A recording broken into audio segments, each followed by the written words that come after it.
Hadirin dimohon berdiri. Yang mulia Majelis Hakim Konstitusi memasuki ruang persidangan.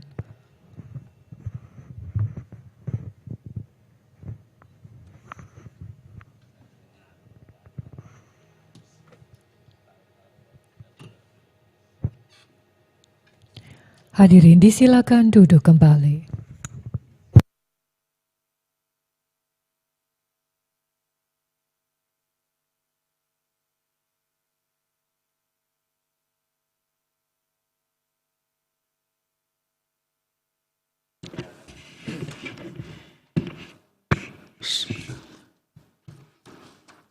Sidang dibuka dan nyatakan terbuka untuk umum.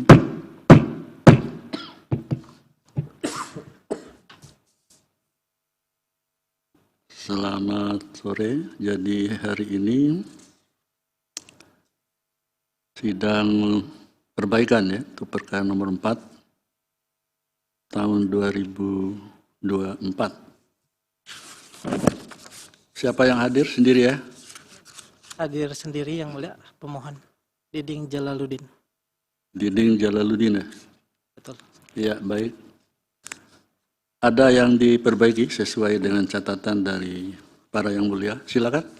Ada yang mulia. Ya, yang diperbaiki aja yang disampaikan. Baik, terima kasih yang mulia. Bismillahirrahmanirrahim. Assalamualaikum warahmatullahi wabarakatuh.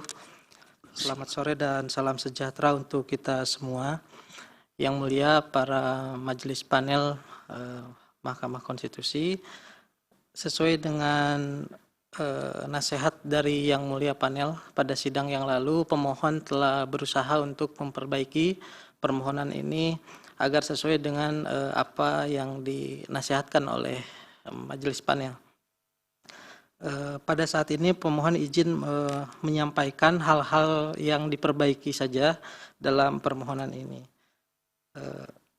Dalam objek permohonan, pemohon memperbaikinya yang semula objek permohonan berjumlah 4 pasal, sekarang hanya 2 pasal saja, yaitu pasal 65 dan pasal 67 ayat 2 Undang-Undang Arbitrase dan Alternatif Penyelesaian Sengketa.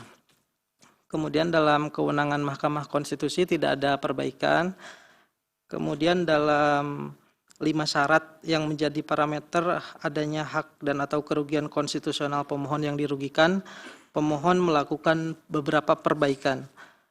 Dalam parameter ke-1 yang tadinya sebanyak 6 norma kini hanya menjadi 4 norma, yaitu pasal 28C ayat 1, pasal 28D ayat 1, pasal 28D ayat 2, pasal 28E ayat 3, Undang-Undang Dasar 1945. Kemudian dalam uraian legal standing sehubungan dengan pemenuhan parameter kedua dan ketiga, terdapat perubahan posisi dengan substansi yang sama yang telah berusaha diperbaiki oleh pemohon, sehingga pemohon berharap katakanlah menjadi sistematis dan tidak overlap. Lalu kemudian fakta yang semula berjumlah 5, pemohon sederhanakan juga menjadi hanya sebanyak 3 fakta saja.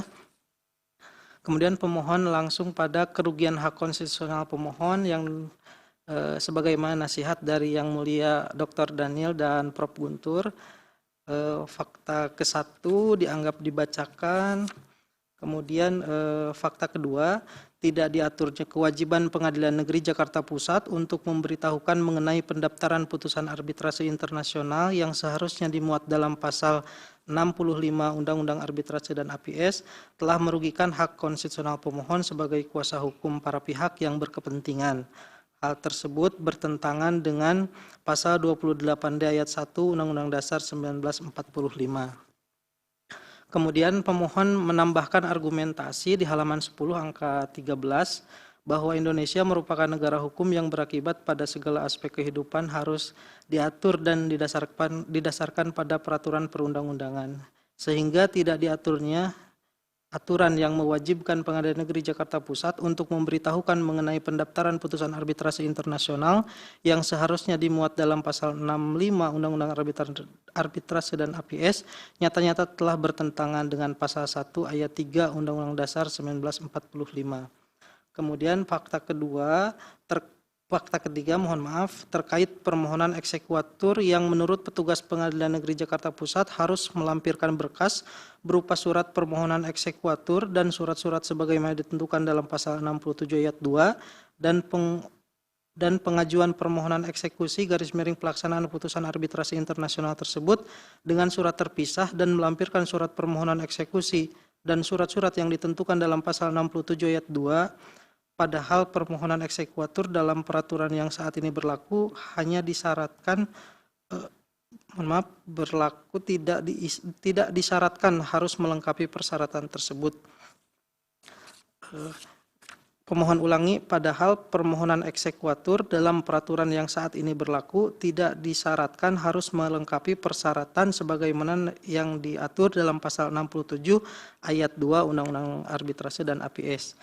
Kemudian fakta ketiga, pemohon tidak dapat menyatakan pendapat kepada petugas Pengadilan Negeri Jakarta Pusat tersebut perihal adanya informasi yang tidak sesuai dengan Undang-Undang Arbitrase dan APS karena petugas hanya menjalankan norma dan kebiasaan serta peraturan yang berlaku di pengadilan sehingga pemohon sangat sulit dan dirugikan karena tidak dapat menyampaikan pendapat secara leluasa. Padahal pemohon memiliki hak untuk memperoleh manfaat dari ilmu pengetahuan yang telah pemohon dapat selama ini dan hak atas kebebasan mengeluarkan pendapat sebagaimana diatur dalam pasal 28C ayat 1 dan pasal 28E ayat 3.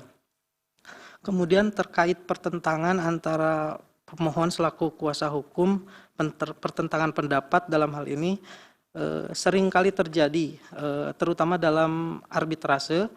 Saat ini juga Mahkamah Agung telah menerbitkan peraturan Mahkamah Agung nomor 3 tahun 2023 tentang tata cara penunjukan arbiter oleh pengadilan hak ingkar, pemeriksaan permohonan, pelaksanaan dan pembatalan putusan arbitrase.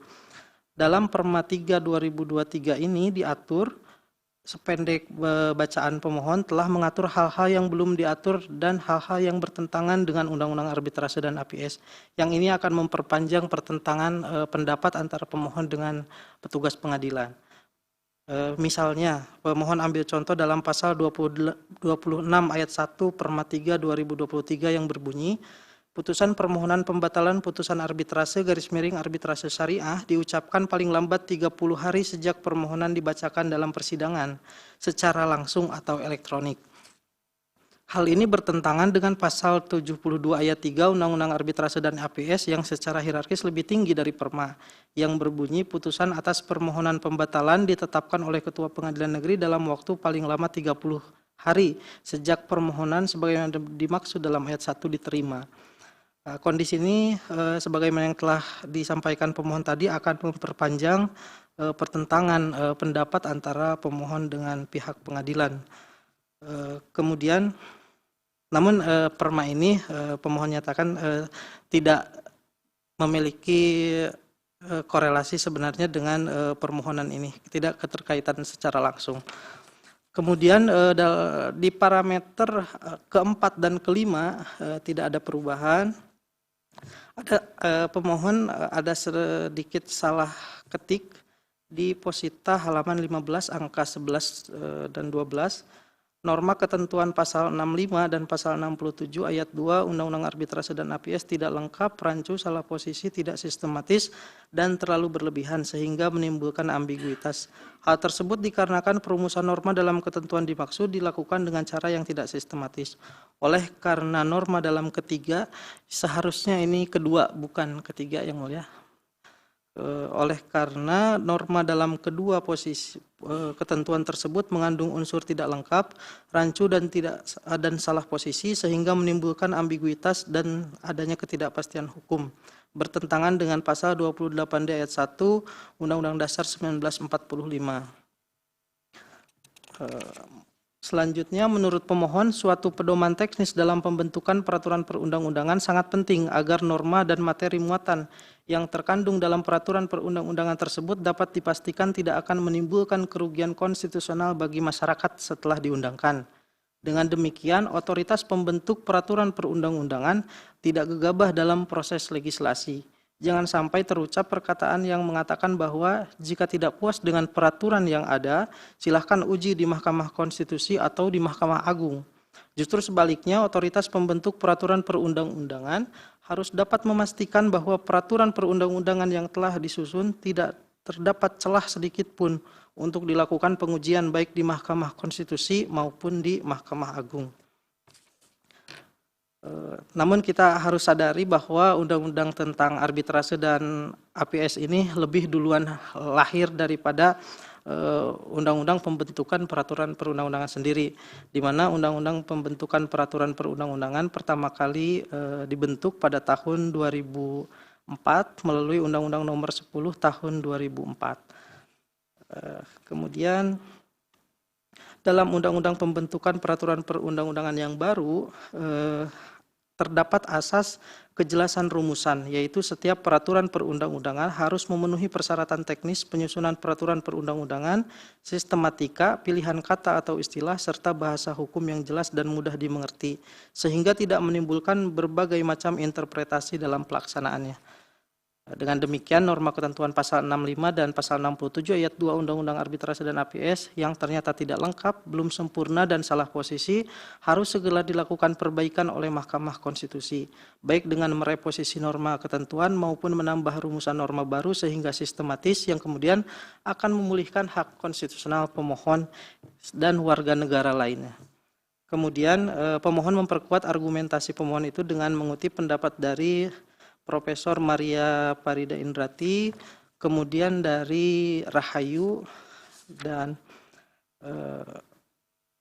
kemudian pemohon juga menambahkan argumentasi terkait pemberitahuan akta pendaftaran putusan arbitrase internasional kepada para pihak yang terkait dengan argumen bahwa pemberitahuan mengenai adanya tindakan atau hasil dari tindakan suatu proses hukum dicontohkan sendiri oleh Mahkamah Konstitusi berdasarkan ketentuan pasal 21 ayat 1 Peraturan MK nomor 2 tahun 2021 yang memerintahkan bahwa permohonan yang telah diregistrasi di EBRPK salinannya harus disampaikan kepada DPR RI, DPD RI, MPR RI, Presiden dan Mahkamah Agung. Lalu terkait waktu paling lambat 14 hari dalam pemberitahuan secara patut kepada para pihak yang berkepentingan perihal adanya pendaftaran putusan arbitrase internasional di Pengadilan Negeri Jakarta Pusat sangat tepat dan beralasan menurut hukum. Hal tersebut sebagaimana ketentuan dalam hukum acara perdata yang cukup banyak menentukan batas waktu kesempatan kepada para pihak dalam limitasi waktu selama 14 hari. Termasuk kesempatan pemohon untuk memperbaiki permohonan akuo, Mahkamah Konstitusi memberikan waktu selama 14 hari dalam melakukan perbaikan. Kemudian materi muatan pasal 67 ayat 2 Undang-Undang Arbitrase dan APS seyogianya dirubah dan diperbaiki dengan norma yang berisi kewenangan Pengadilan Negeri Jakarta Pusat untuk memberikan atau tidak memberikan eksekuatur dan eksekusi atau pelaksanaan putusan arbitrase internasional. Sehingga ketentuan pasal 67 ayat 2 menjadi jelas, komprehensif, tidak rancu, dan tidak tumpang tindih dengan norma yang seharusnya berada pada pasal 65 Undang-Undang Arbitrase dan APS. Kemudian mengenai positif legislator yang dinasihatkan oleh Yang Mulia Prof. Anwar, pemohon telah merenungkan dan memutuskan untuk tetap memohon kepada Mahkamah untuk menggunakan kewenangan positif legislator. Oleh karenanya pemohon telah menambahkan argumentasi sebagai berikut. Bahwa kewenangan positif legislator Mahkamah Konstitusi bukan suatu kewenangan yang inkonstitusional. Bukankah Mahkamah Konstitusi kerap kali menggunakan kewenangan tersebut dalam memutus perkara pengujian undang-undang terhadap Undang-Undang Dasar 1945? Pemohon ambil contoh misalnya putusan Mahkamah Konstitusi nomor 69 tahun 2015, di mana Mahkamah Konstitusi menambahkan norma baru yaitu dalam Undang-Undang Perkawinan atau selama dalam ikatan perkawinan dalam pasal 29 ayat 1. Kemudian frasa kecuali ditentukan lain dalam perjanjian perkawinan pasal 29 ayat 3 dan frasa perjanjian perkawinan dapat mengenai harta perkawinan atau perjanjian lainnya dalam pasal 29 ayat 4. Kemudian putusan Mahkamah Konstitusi nomor 22 tahun 2017 masih dalam Undang-Undang Perkawinan, Mahkamah merubah norma frasa usia 16 tahun menjadi frasa umur 19 tahun. Meskipun dalam putusan ini Mahkamah menyerahkan ke DPR untuk segera merubah dengan petunjuk dari putusan tersebut. Namun secara substantif Mahkamah Konstitusi telah mengubah norma pasal 7 ayat 1 Undang-Undang Perkawinan tahun 1974. Dan contoh terakhir dari pemohon adalah putusan Mahkamah Konstitusi nomor 90 tahun 2023 yang menambah norma atau pernah garis miring sedang menduduki jabatan yang dipilih melalui pemilihan umum, termasuk pemilihan kepala daerah, dalam pasal 169 huruf Q Undang-Undang nomor 7 tahun 2017 tentang pemilihan umum. Melalui putusan-putusan tersebut, Mahkamah Konstitusi menegaskan eksistensinya sebagai pemegang tugas positif legislator. Kemudian untuk memperkuat argumentasi pemohon mengenai kewenangan positif legislator, pemohon mengutip pendapat dari Adena Fitri Puspitasari dan Purwono Sangkono Raharjo dalam Jurnal Demokrasi dan Ketahanan Nasional volume 1 nomor 1 tahun 2022 halaman 690. Kedua, pendapat dari Prof. Mahfud MD yang pada saat itu menjabat sebagai Ketua Mahkamah Konstitusi dalam acara FGD yang diselenggarakan oleh BPHN pada Selasa 2 November tahun 2010, dan ketiga Diding Jaludin dalam buku Transformasi Hukum Perkawinan di Indonesia, penerbit Binara pada ASI Bandung tahun 2023 halaman 30. Untuk detailnya terlampir dalam perbaikan permohonan pemohon. Sehingga tidak berlebihan dan beralasan menurut hukum apabila Mahkamah Konstitusi memutus dalam permohonan akuo menggunakan kewenangan istimewanya, yaitu positif legislator. Hal tersebut bertujuan semata-mata untuk memulihkan kerugian hak konstitusional pemohon dengan segera tanpa harus menunggu proses legislasi di otoritas pembentuk undang-undang. Dalam posita nebis in idem tidak ada perbaikan karena menurut pemohon tidak ada nebis in idem dalam permohonan ini. Kemudian dalam petitum, sebagaimana nasihat dari Yang Mulia Prof. Anwar, pemohon telah melakukan perubahan di mana sebelumnya terdapat 7 petitum, kini telah berubah hanya menjadi 4 poin. Namun demikian petitum poin 2 tetap tercantum cukup panjang karena sebagian merupakan reposisi dari pasal 67 ayat 2. Lalu yang terakhir kata-kata penutup izin Yang Mulia Dr. Dania sudah pemohon hilangkan dalam perbaikan ini. Selanjutnya mohon izin untuk membacakan petitum secara utuh. Petitum 1 mengabulkan permohonan pemohon untuk seluruhnya. 2 menyatakan norma pasal 65 Undang-Undang nomor 30 tahun 1999 tentang arbitrase dan alternatif penyelesaian sengketa, Lembaran Negara Republik Indonesia tahun 1999 nomor 138, tambahan Lembaran Negara Republik Indonesia nomor 3872, bertentangan dengan Undang-Undang Dasar 1945 dan tidak mempunyai kekuatan hukum mengikat, sepanjang tidak dimaknai 1. Yang berwenang menangani masalah pendaftaran serta eksekuatur dan eksekusi putusan arbitrase internasional adalah Pengadilan Negeri Jakarta Pusat. 2. Pendaftaran sebagaimana dimaksud ayat 1 harus melampirkan a. lembar asli atau salinan otentik putusan arbitrase internasional sesuai ketentuan perihal otentifikasi dokumen asing dan naskah terjemahan resminya dalam bahasa Indonesia. B. Lembar asli atau salinan otentik perjanjian yang menjadi dasar putusan arbitrase internasional sesuai ketentuan perihal otentifikasi dokumen asing dan naskah terjemahan resminya dalam bahasa Indonesia. Dan C. Keterangan dari perwakilan diplomatik Republik Indonesia di negara tempat putusan arbitrase internasional tersebut ditetapkan yang menyatakan bahwa negara pemohon terikat pada perjanjian baik secara bilateral maupun multilateral dengan negara Republik Indonesia perihal pengakuan dan pelaksanaan putusan arbitrase internasional. 3. Pengadilan Negeri Jakarta Pusat menerbitkan akta pendaftaran putusan arbitrase internasional dan menyampaikannya kepada arbiter, pemohon, termohon, dan atau kuasanya paling lama 14 hari sejak permohonan pendaftaran diterima. 4. Permohonan eksekuatur dan eksekusi putusan arbitrase internasional harus melampirkan surat permohonan dan salinan akta pendaftaran putusan arbitrase internasional. 3.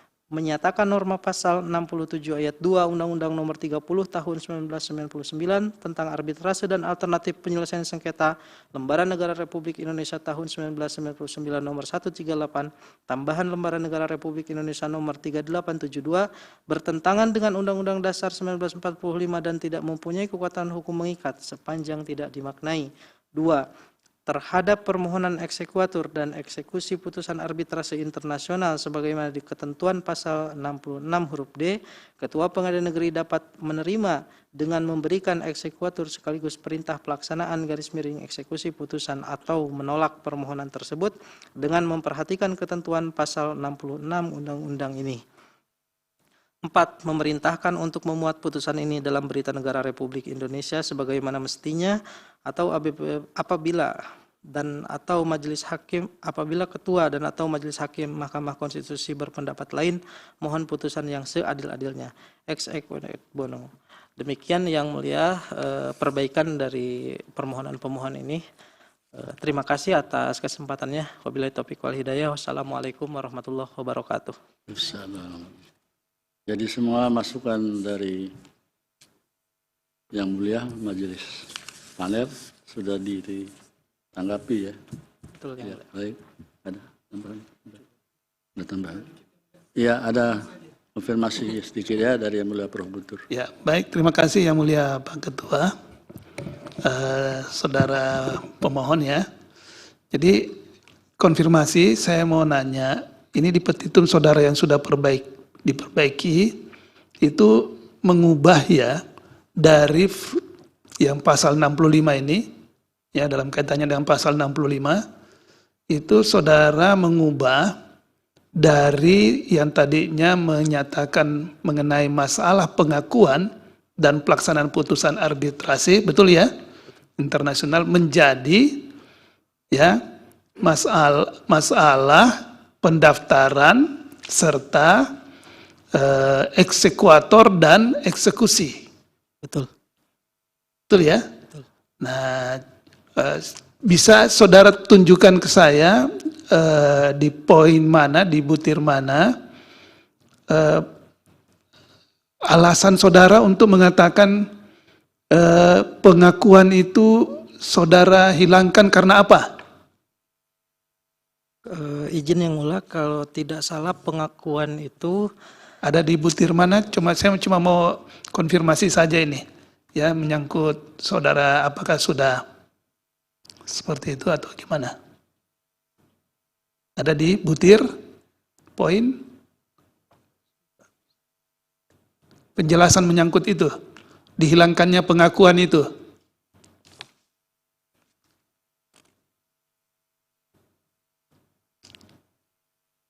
Karena tidak saja saudara menambah, tapi juga mengganti kan, menukar. betul mengganti. Iya. Karena Tapi penjelasannya di mana? Ada? di sini tidak dijelaskan. Nggak Yang dijelaskan. Mulia. Oke. Tapi menurut pemohon bahwa pengakuan itu adalah eksekuator. Jadi ada kesamaan gitu. Gitu. Ya. Oke, baik. Saya kembalikan, terima kasih Yang Mulia. Kembalikan ke Pak Ketua. Terima kasih. Ya, baik. Terima kasih Yang Mulia. Pemohon, saudara mengajukan bukti P1 sampai dengan P4. Betul Benar? Yang Mulia. Ya, sudah diverifikasi dan dinyatakan sah. Ada hal lain yang ingin disampaikan? Cukup Yang Mulia. Ya, baik. Jadi nanti hasil persidangan ini akan disampaikan ke rapat permusyawaratan hakim ya. Bagaimana kelanjutan dari permohonan saudara ini? Apakah lanjut ke pleno atau bagaimana? Ya. Baik, Jadi Yang Mulia. tinggal menunggu pemberitahuan dari kepanitraan. Baik. Jelas? Jelas Yang Mulia. Baik, cukup ya. Ya, dengan demikian sidang selesai dan ditutup. Hadirin dimohon berdiri. Yang Mulia Majelis Hakim Konstitusi meninggalkan ruang persidangan.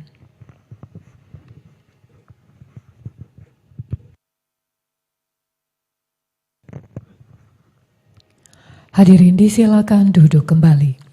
Hadirin yang kami hormati, demikianlah persidangan hari Senin 5 Februari 2024 untuk perkara nomor 4 garis miring PUU garis datar 22 Romawi garis miring 2024 telah selesai. Terima kasih, selamat sore.